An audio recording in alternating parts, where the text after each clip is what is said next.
Assalamu alaikum. Welcome to our third Fatra podcast. In today's podcast, we're going to talk about central banks, regulators, and their dynamic relationships with their fintechs in the GCC. And we're super lucky here today to have with us Mr. Abdullah Al-Baker.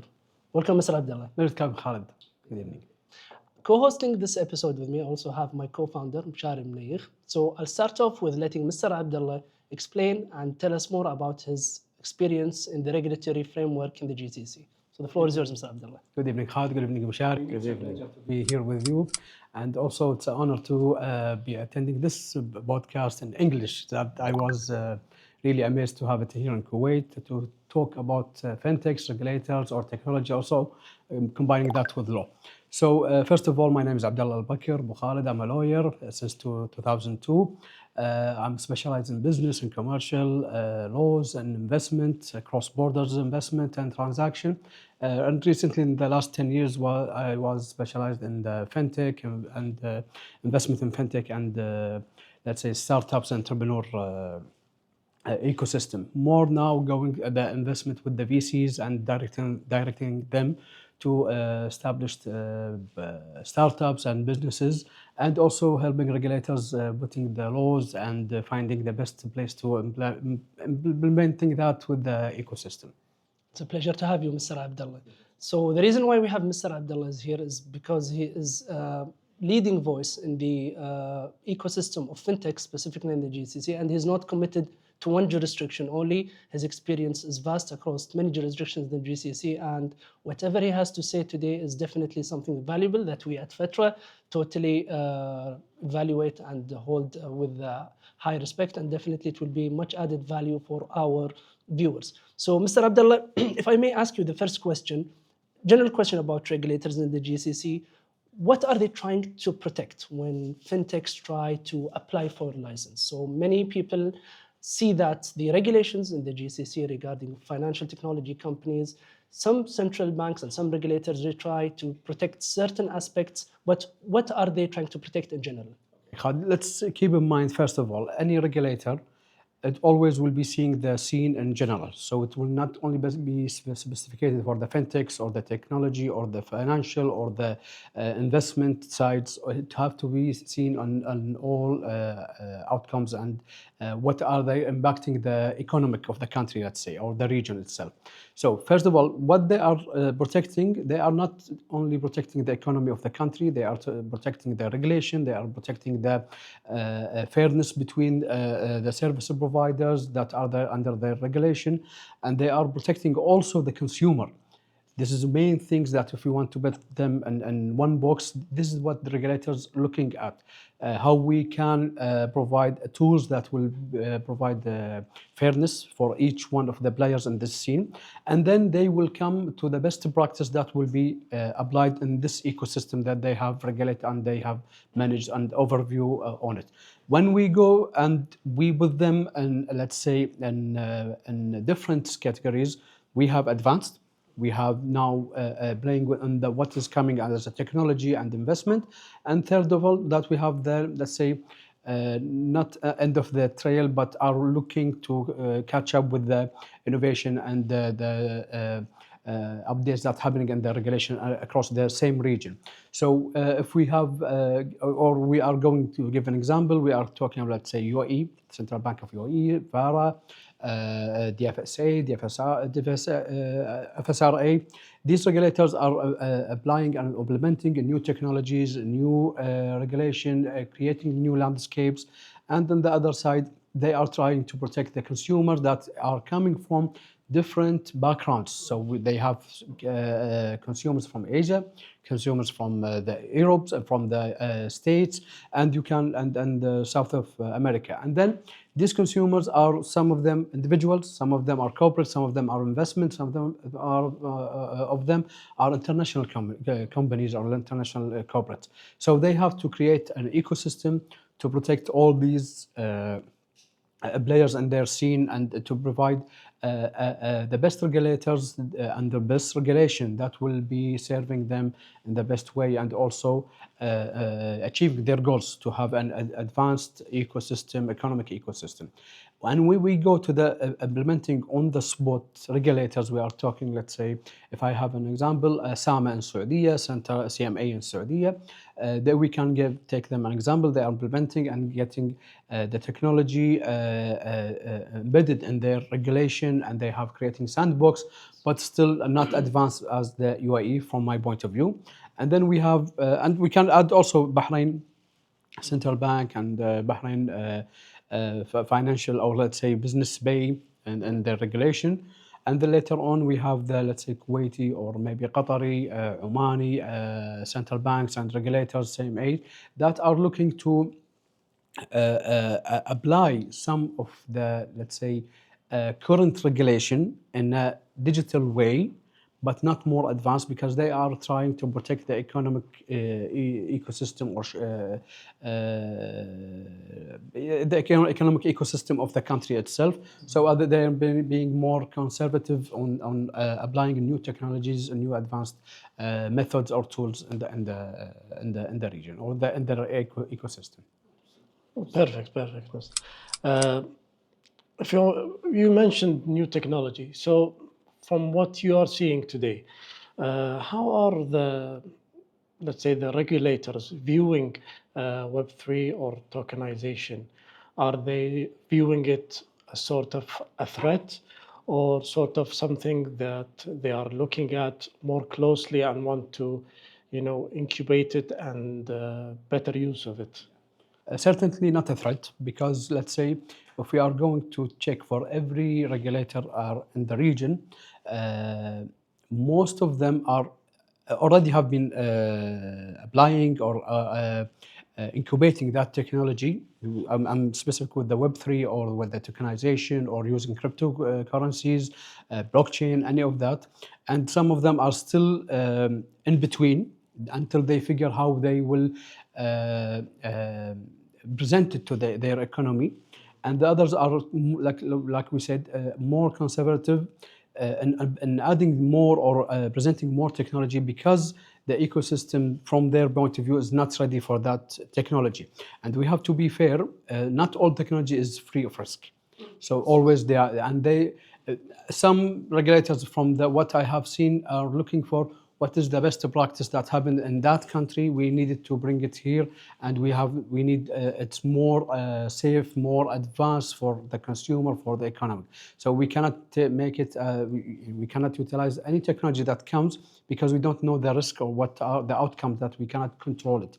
Regarding money, anti-money laundering, terrorist funding or combat funding, financing, and each of these schemes that are bringing more criminal acts to the financial scene. Okay, so what we can do, what we can think about that, if the regulators are seeing the technology as a threat, yeah, sometimes if that technology have been an evidence that it will be enhancing or let's say amplifying the criminal acts in other countries, so we cannot take that technology until it is real mature. Okay. On the other hand, and let's say if we go to the last example, that Vara, they are putting their own standards. So they have their own sandbox. They have their own experts. We will not open for any technology. We will open for certain technology, but we have our experts that will shape it as a way that we can, how can I say it? We can customize it to our needs. But in the conservative regulators, each that is for them is a big red flag. I cannot attach it. I cannot go near it.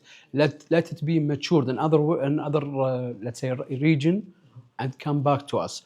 And like we was talking off the air about the time difference between the last decade and this decade for technology that coming from the Western world, let's say from Europe, from the United States. Now the time is less, it's shortened now. So we need to advance, we need to innovate more and more, because we have the same access to the same technology that is there. And last decade, it takes years to reach us. But for now, in this moment, we can reach that technology within days. I will take it in a long time, one month. So the regulators, this is my advice to them, try to be more innovative, try to be more creative with having the good minds, the entrepreneurs, the consultants that you can rely on, and let's say clear all the check boxes of the risk that you have, and then you can say that I can open the market and I can try to apply more advanced technology with this. So in a nutshell, it's not a threat unless they see it in other way. It's making in another region. It's making criminal acts or let's say an uncontrolled behaviors. I think there is a shift towards the tokenization, and regulators and the GCC are noticing this emerging in the bigger market in the world, and I think regulators should have a closer look at this tokenization and Web3.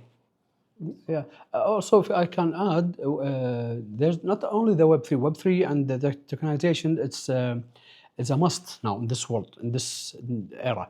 Now they are creating more and more tools and financial tools utilizing this technology. Like we was talking about the real world assets. So real world asset always will be needing tokenization. Always will be needing a Web3 that we Goes hand in hand. Hand in hand. It have to be there, always together. So we have to be more clear on what we are looking for. If we are looking to tokenization of a credit card, this is ended long time ago. Now we are talking the blockchain. We are talking about information that is scattered everywhere and the ledgers and everywhere. I can make an investment, make any financial, let's say, activity based on that blockchain. So the tokenization is part of that technology that from my point of view, it's ended last 3 to 4 years, and it's a must for us. We have to tokenize everything now. We saw that with the real estate, we saw that with the manufacturers, we saw that with the tools. Everything now we are talking about or seeing is tokenized. So it's a must for us. Yeah. Some people are even tokenizing horses right now. Yeah, everything. You can. And I have listened that even had some guys talked to me that there's some auction on watches, expensive and watches, tokenized. Yes. I told them, how's that? How can I own? Because Part of it. Because these watches are collector's watches, it will be always sold in auctions. At a higher price. So you will be part of the guy who will be financing, let's say, this entity or this corporate to buy that watch, to put it on that auction, and then the profit will be. It's same logic, but in the horses, I hope it doesn't die. Yes, I would really like to ask my question, but regarding your point, because it's a very interesting point, I'd really like to know how they approach the regulator and convince them that this guy is actually tokenizing, living beings at the end of the day. Like I said, it always will be related to the regulator himself, let's say, or itself. If he is adopting to new technology, he will be going to the entrepreneurs or going to the startups. I need innovation. I need creation. He will be asking that and demanding that. I have seen that by my own eyes in the IFC and ADGM. Always the regulators coming to us as a licensed practitioner there. We need to apply some new regulations, some new amendments for our regulation. We will be adopting new technology. You have 1 week to give us your review on this regulation. So they have the idea, they have the innovation, they have the technology, they have finalized everything, and then they bring it to the legal. You have to put your fingerprint on it, and you have to amend and everything, because it's going to be happen. If you want to be from that future, Abdullah, you have that time, any lawyer that you have this opportunity to put your fingerprint on it and say that I have helped in creating a new legislation or new regulation that helped advance. This is the amazing thing. When the regulator is more advanced than the entrepreneur, or let's say the ecosystem. Yes. Here you find it. You are talking, and let's say it's like a sci-fi movie. Will be really. So, but sometimes, to be honest, you feel afraid. There's some things that maybe will skip your mind, that you don't have that most knowledge of it, and you will be taking some risk of taking decision. I will approve this term, approve this act, or something like that. So to be in middle, to be always advanced, to learn more and more. This is I think the solution for any red flag that will be coming and this kind of interaction. Definitely. You mentioned many important points regarding regulation in one certain jurisdiction. Now, I assume many people who are interested in Fatra's business model, and as we promise at Fatra, we want this to be a regional project. I mean, we want to start at a specific jurisdiction where the regulation is very flexible, but then we would want to expand from there. So what is the biggest risk when a fintech like Fatra, who adopts blockchain technology, wants to expand at a later stage? What are the risks that companies like us might have from your own point of view? So I will give you a live example. Not only just suggestion, let's say thoughts. Some of the entities that have been approached, let's say, approached to me, they have an innovation with an idea of the technology, or sometimes even there's a patent have been registered under their name or their, and they don't know where to start. This is the main thing, the main issue. If any project that you create or any product that you create, you need to do one thing. Where is the market that I will be selling my product? It will always be like that. You will be selling your product, even to consumer directly, or to businesses, or to government, because these are the buyers that you are looking to sell your product or your project or idea to them. So first of all, when you are creating your idea, your project, Fatra, any other XYZ, you need to study the market. When you study the market financially, you have to put two things in mind. Are that market, or the regulators in that market are matured enough for my innovation or my technology? If not, who's the closest one to it? If when I see who's the closest one to it, I have to check, are cross-borders transaction accepted or not? Are they requiring, let's say, I'm going to the Saudi market have all the potential for Fatra to exceed and explode and skyrocket. But for Fatra kind of business, or let's say policies that they need, it's not there in the Saudi market. So when I'm looking where is the most, let's say, adaptive market to it, it will be the UAE market, because they have the regulation and they have adapted the blockchain and that.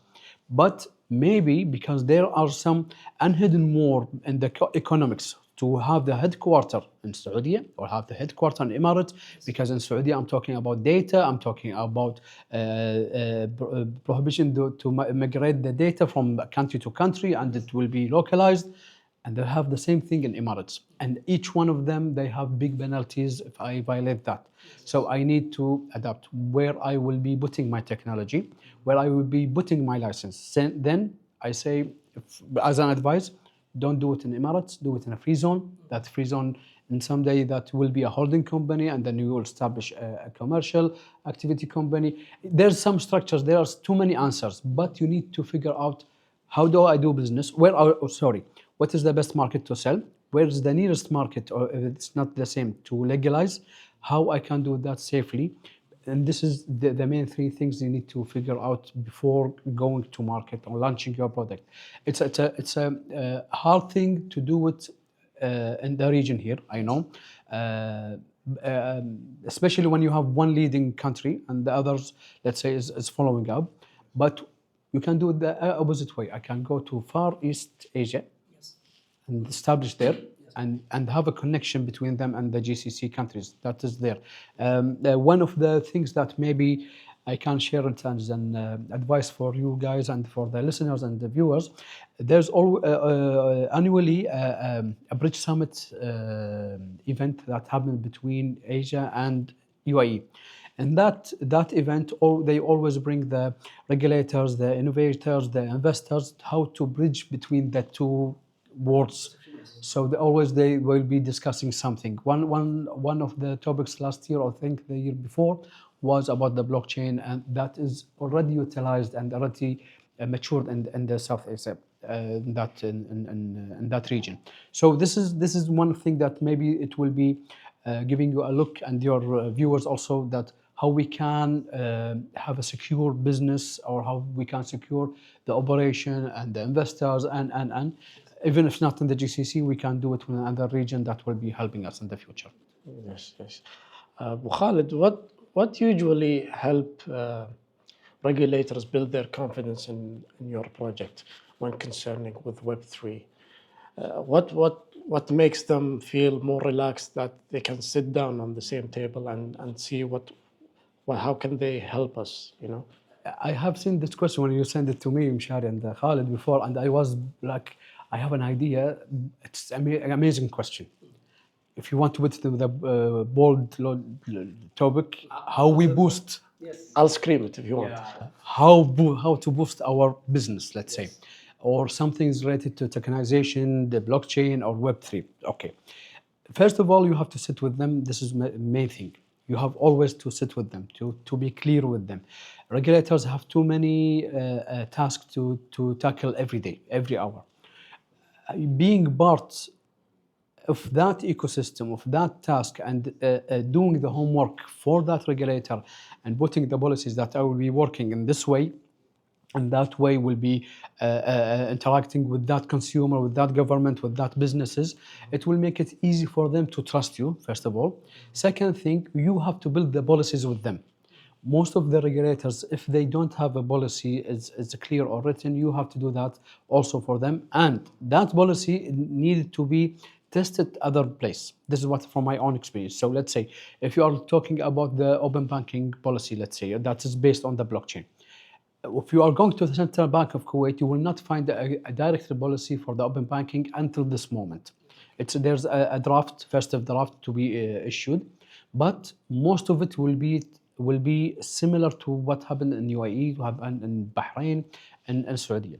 So let's say, to an example, if we are going to talk about tokenization of non-living things to be tokenized and sell through the Web3, and we will be adding the technology. I will ask you, Mshari, who's the nearest one who adapted that and utilized it and presented to the consumer or the businesses? You will tell me Bahrain maybe or Emirates. So your task is to convince the central bank that we can do that. We will bring the policies, we will customize the policies, we will add our scheme, and somehow what we are doing, it will be open for everybody, not only for Fatra. So Fatra is a game changer. Fatra is a market maker. We can say it as a term. So this will be more honestly working with the regulators. Honesty and clearness and knowing what you are doing and doing the homework. This is, I think, from my point of view, for any regulator, any government entity, it will make it easier for them and easier for you to have that trust and how regulate you and anybody is coming to the market later after Fatra, let's say. So, Mr. Abdullah, I think also viewers would want to have, I mean, we did this before, but we didn't mention any names. They would like to have a general view on the regulators in the GCC. We don't want to be hard on them, okay, but who are the ones who are pioneering the markets, who are the ones who are advancing in their regulations, and who are the ones are still a bit lacking behind, and why? Again, back to my first question or my previous question, since our promise is we want to expand in the regional markets, I think investors and people who within our ecosystem would want to know what does each regulator and which central bank think about a concept like Fatra. So if to be honest and to be really frank, and hopefully nobody will be offended. If you are talking about pioneering, I think the UAE have exceeded that part. They are more futuristic now. They are looking to the future for things. Even in advanced regions, they are not thinking about it because it's a money hub. And they know that when the money comes, we don't want it to shift to any another place. So they are creating more tools, more regulation, more, and being more pioneering and more futuristic in their ideologies, let's say, and how creating a new economies and creating new tools for the coming investors and everybody in that sector. So if I'm going to put a star, it always will be in UAE. For their central bank, for their regulators, always will be UAE. The one who are having an advanced, let's say, path and guideway in their regulations are the Saudi. And I'm amazed really by that. We are talking about the short time of flipping everything and this short time in this era, and trying to compete with the region and the biggest region to allocate all the investment money in the Saudi and achieving the 2030 vision of Saudi. This is happening skyrocket. You cannot stop the train; it's moving, and they are advancing with the changes of their regulation. I will not say like the Emirates, but they are looking where to put the best regulation for the best practice in the best time, not just copying what's happening in another place, because the market is very big. There are billions of money that goes through daily, and the country is let's say, don't want to just cut directly. They're relying on oil directly. They have to balance everything. And the lacking ones, unfortunately, it will be Kuwait Central Bank, still not adopting the blockchain, still not adopting the Web3 and tokenization, still not letting the cryptocurrency, let's say, trade coming to the market. Everybody is trading, we know, and they are doing that with the platforms out of the region. Too many legal risk that is there. And it's most costly for the Kuwaiti also. So this is for the cryptocurrency and the legalization also. We have seen still there's some regulation that are outdated. Yes. From my point of view. We need to adapt more. We have to be evolving more. We have to evolving fast. I don't want to say we have to be like the Emirates or doing what Saudi is doing. We need to be close to them. Because now when you are talking to any investor, they will be asking what kind of rules, laws that will be helping your business to thrive in Kuwait. That's the main question that we will be asking. Is there an open market? Is there an open policies? Is there a regulation that will help you to establish, let's say, SPVs, free zones, SPVs? If I want to adopt the blockchain, I put all my investment with the knowledge. Will not have an answer for that. You always will be pointing another country. This is the main issue that with the central bank that we are. How can I say it? We are the pioneer in the market before, but now every investor is closing his eye on Kuwait because the legalization is not helping the investor or the entrepreneur or the ecosystem to attract more investors. Yes, and what about the other countries? Qatar, Bahrain, and Oman? Yeah, Qatar, Bahrain, Oman, I can put them from my point of view after the Saudi market, let's say, after the Saudi regulators. From my point of view, Qatar is advancing, but still the lack of big economy, population is this big tackle that we have. When somebody starting his business, have to figure out how to overcome this obstacle. And the other side is the Bahraini. The Bahrain is more advanced, let's say, ecosystem or regulators from the licensing part only, not the investment part or the market part. So if you want very fast, advanced, and regulator that know how to regulate your business and understand what you are doing, it would be Bahraini. But if you need to focus on one thing, that when I'm regulating there or licensing there, I'm allowed to cross border or the transaction or not. Yes. This is one thing. Yeah. Okay, Khalid, when let's go back to the regulators. When regulators look at this kind of projects, what do you think is the red flags concerning this type of project, and what usually founders commonly underestimate? Yeah. So one major thing, Mshari, is let's say if I want to put it in a bold line, KYC. Yes. This is the most frustrating thing if you go to any regulator, because it will take time, it will consume time and money, and we need to protect our economy from any unknown money that's coming from outside or transaction that is not known who is behind it. Okay, so when they are expecting that KYC is happening from the entrepreneur, the startup, and that fell behind, it will be a big red flag.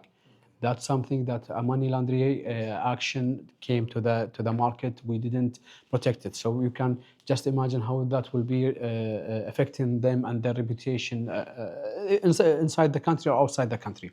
Okay, so you need to focus, and I will advise everybody who is doing business in a fintech or in tokenization or with utilizing blockchain, focus on your KYC. If you can't do it by yourself, there's too many entities now in the region that provide KYC, and they have access to, let's say, mega servers with million, billion, or billion of data, terabytes. So you need to have that in mind. Second thing, as a red flag, when that transaction violates every policy that is there. So there's a word, let's say, or sentence that always in my mind. Same mindset, same risk, same condition. Same mindset, every central bank, every regulator will have the same mindset for a fintech or a traditional finance or a bank or a digital bank. So they will treat them as in the same level. So that will mean that they have the same risk in handling the issues from a traditional company or corporate or a fintech, let's say, or startup. And last thing, that they will have the same, the same mindset, the same risk, and the same condition. They will put the same condition that apply to the traditional companies on the fintechs.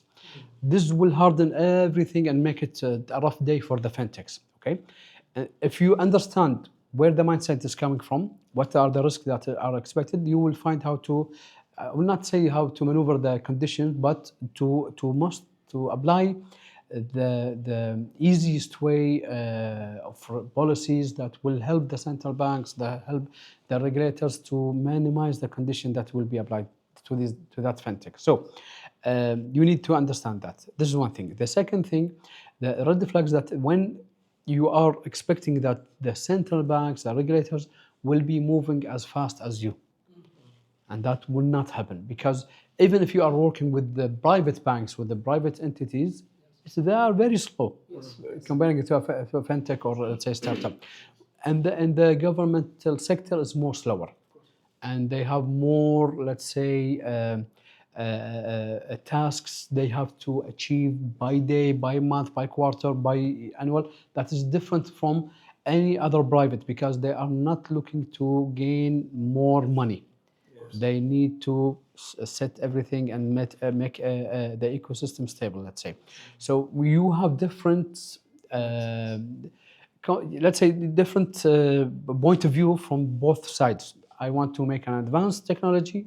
I want to bring a new business to the market and help people, and I need to make it stable. I need to take it more slow to make it mature. So when you don't, as an entrepreneur, you don't estimate the outcome, you are anticipating more and more, then the frustration will be happening, and that will be red flag, because most of the entrepreneurs I have seen, we will be forcing that in the market, we will be forcing that technology. There's some guys I have met in a while, they told me that we need to apply the San Francisco way. I told them I didn't hear anything about the San Francisco way. They said that some guy have been talking that if there's a problem, we will create the solution. Then the regulators will be putting the laws and regulation for it. When I was searching for that, I didn't see anything talking about that, because when it is a felony in some area or some part of the world, it's a felony in another part. So you cannot force your technology. You have to work with the regulators. Maybe it will be different. Maybe it will be, let's say, on the time that they will be tackling with you to find the legal policy that will be applied to you. Yeah, maybe the time is different. The wheel movement will be different, let's say. But always you have to work with the regulator, and don't anticipate that it will be happening a very fast way. And this is because it will get you frustrated, and then you will be taking wrong decisions and wrong actions, and then you are blacklisted in that regulator. No. Hopefully not. Yeah. So, Abu Khalid, just one iteration. What about, when we talk in fintech, financial technology, are they looking at the transparency between the misuse of funds, detailing the consumer itself. So are they looking at that? Can you operate in a transparent way? Is that something that the regulators have a closer eye on? So when we are focusing or pointing on that, we will be always pointing to the CMA, so, Capital Markets Authorities. Okay, most of the investment activities will be regulated under the CMAs, not central banks. Central banks maybe for financing, banking activities, payments, something like that. Okay, but for when we are talking about investment, and to be clear and always have let's say a clear view on how we are investing that money, and having a clear ledger, and we are protecting the consumer, like I said before, you will need, it will be needed always to be clear with them. Transparency will be a must by regulation, because like we said before, this is the same mindset, the same condition, the same risk, the same condition. So what they are regulating investment funds, investment entities, and any of that ecosystem. What you are bringing to them, it's no different from their point of view. What you are bringing is a tool that will be utilizing the investment in a different way. Let's say I will give you an example. The robo-advisory, still there's a debate. Can I hold him responsible for any false or any default that will be happening with any consultation, let's say, or any direction he will be guiding me to, or the guys behind him, or the guys who created the algorithm, or. So when you are going to the CMA, they will not care who will be having the liability. I will treat you as same as an investment company. So if that robo-advisory entity have any default, I have any dispute with any client, I will apply the same regulation, the same policies, because I have to be transparent to the consumer. The investment is always protected. The investment activities is always protected. I'm protecting it as a CMA. I will not, even if there's a tool, I cannot say as a regulator, I don't know who to blame to. Yes. So always there's somebody to blame. I will blame the head of company, blame head of investment, and so on. So they will always treat you with the same ideology, that you are an investment company, whether you are adopting a new technology, you have applied all the protection, let's say, policies and tools and cybersecurity, but everything happened, you will take the blame as a traditional company. This is the main thing. So transparency, yes, because they are looking to protect the investment ecosystem. They are anticipating that you will be transparent, understanding their regulation. So I understand that I have to be taking full responsibility. I have to be disclaimed that I'm not always I'm giving an advice, investment advice. Sometimes it will be just general information. This is what always happens on the general, or let's say traditional companies. But you are utilizing as Mr. Abdullah, you mentioned something very interesting about KYC. In our case, we do need KYC and KYB too, which is amongst many requirements that the central banks and regulators require from fintechs like us. So therefore, we noticed that if you keep piling up those small requirements, this makes it very heavy on fintechs, especially at very early stages. And sometimes it just disrupts the whole business model, unfortunately. What do you think regulators and central banks can do without sticking rigid to their or their original plans that they have in place for fintechs? How can they make life easier for startups like us? So if I can answer from my own experience and my own point of view, not let's say the law, it always will be, like you said before, they have to work closely with the regulators, and then they will need to see every regulator what they have applied and embedded in their regulation, how they are utilizing the new technology for making it easier for KYC or KYB. I will give an example. We have a partner in Saudi, Muzen AI, a listed company, a licensed company also for providing the AML and KYC, and also the related service to it. They are always having an R&D on how to make it easier for the SMEs and the corporates and also the regulators to apply more easier and faster KYC and KYB tools. So now everything is in the world, everything in the blockchain. We can gather all the information, but it is, like you said, hard, it's costly, and it will be always hardening the way or the path or the day for the startup. So I think that will be from my own experience, that will be a liability on the startup to convince the regulator that this kind of KYC, this amount of information, this blockchain technology, tokenization, Web3, any real world asset that I can rely on collecting that KYC and monitoring it in a good way and having it in a ledger with the central bank, with any regulator, it will make it easier.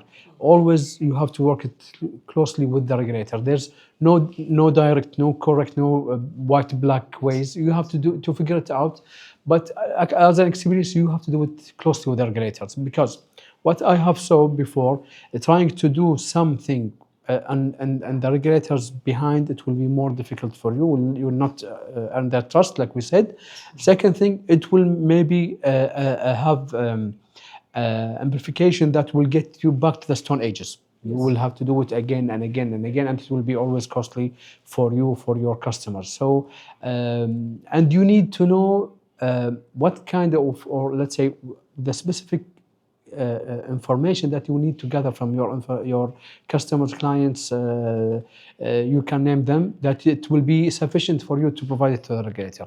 So if sometimes, the regulators will give you a list, I need 100 information, but it's for you it's more important for the first 10. This is the most important information that you can. And if I may add also to the technical requirements, sometimes regulators do ask for very large amounts of proof of funds, or let's say licensing fees, which again makes it very difficult on the startup and the investor who wants to join the startup. So again, what do you think regulators should do over there to make life easier? Trying to answer on their behalf, let's say. Yes. I have been asked that question too many times. Why some regulators are requiring too many, or let's say high amounts of cash to be deposit and the capital, or some guarantees, or. I think from my point of view, if I'm a regulator, I will need to sustain the trust that they're always a guarantee for that company work or business or commercial activity if everything goes south. So that kind of amount, or let's say that pile of amount that I would be asking, it's the minimum requirement to safeguard everybody when everything goes south and this company bankrupt or are dissolved or something like that, or have too many penalties, that I can give a quick relief for anybody that have been harmed from that action or that company. This is one thing. The second thing that is more logically, that this kind of amounts for that licensing is to know if you are, how can I say it in English, if you are determining, if you are focused, if you are willing to enter this kind of sector and this kind of business. I don't need everybody to establish a 1,000 KD non-paid company and establish that. I need you to be focused and you are willing and have that passion to create, innovate in this sector. So this is the logic answer, let's say, from my point of view. Okay, so Abu Khalid, if regulators, if they want to see the tokenization specifically, do they see it as a traditional financing framework under a new wrapper, or does it have their own rules and should cater to a new framework that caters to Mishar, you are touching a sensitive subject. sensitive point, let's say, and you are touching a nerve. If we are looking at everything as a financial activity, then what is happening here, let's say in Kuwait, is correct. But the tokenization, the utilizing Web3, the blockchain, it's not always financial. It's not always financial. So, going back to which is the best regulators in the GCC, and I said the Emirates, because Emirates, when they saw that we can utilize the blockchain and the Web3 and the tokenization in every, let's say, part of our life, then they created VARA, Yes. the Virtual Asset Authority. So this is what I'm saying. This authority is not always concerning about the financial activities. Any activity, commercial, financial, industrial, real estate, it always will be regulated there. So if we are looking or are thinking that anything that is related to the blockchain will be financial, we are wrong. If we are looking at how we regulate only financial, we will not regulate only financial activities because it's a massive sea. We cannot control it all, and there's too many non-related activities to our region. Let's say, like gambling, like alcohols, like this kind of activities that's not related to our region. So we do not need it. But if we are going to figure out and put it in a good way, what you are asking is why we are just looking at the Web3, the technology, the tokenization in a financial way. Why you don't have a bigger eye? How that will be helping us in another way, all other ways. Like I will give you an example. I have one of the companies here in Kuwait. They have eKYC based on blockchain. It's not financial. It's just it's under for students in the colleges, okay, and the universities. So there's nothing financial with it. You can embed financial services or but they don't concern. There's not a concern from them, but they have to be regulated from a central bank. It's not financial. It's not. So we need to be more advanced, more agile to create. I'd say I will not say to create, because to create an authority, it will demand that you are thinking ahead of the ecosystem, to have part of the country thinking in technical way, the more than financial way. Yes. We have talked before, Mr. Abdullah, in our previous episodes about the regulation in the GCC, and we have delivered the message to investors from outside the GCC, people maybe who have never stepped a foot inside in our region, how we believe personally at Fatra that the regulation in general regarding Web3 and tokenization is moving forward, and we're very proud of it, to be honest. But I think if you send a message, not to founders, but specifically to investors, whether retail investors, people who invest usually in crowdfunding, or institutional investors, we can go as big as BlackRock and Goldman and those guys. What message can you send about the future of regulation in Web3 in our region? I really believe that they would really like to hear your point of view in that. It would be a big message. Yes, it is. It is. It's a big message. So what I can say, we are advancing. Yes. We are not there yet. We have the smart minds and entrepreneurs that you can rely on. They want to evolve our ecosystem and our lives. Invest in them. Your money is safe here. We have the most talented and most youthful population in the whole world. You can find more, let's say, immature areas to tap and make it more advanced and more, let's say, regulated more and more. And don't be afraid from the regulators. The regulators are looking for you as an investors to come and invest in these regions and these guys. This is my, let's say, advice and my message to them. Be brave. You have shaped another world. Now it's time for the GCC to be shaped with the investors' money. Hopefully. With the helps of also legal people like yourself. Inshallah, hopefully. We are trying our best, inshallah. But hopefully with legals and with entrepreneurs like yourself also, these obstacles are tackled every day by guys like you. And I'm really honored and happy to be with you guys and witnessing all these changes that is happening.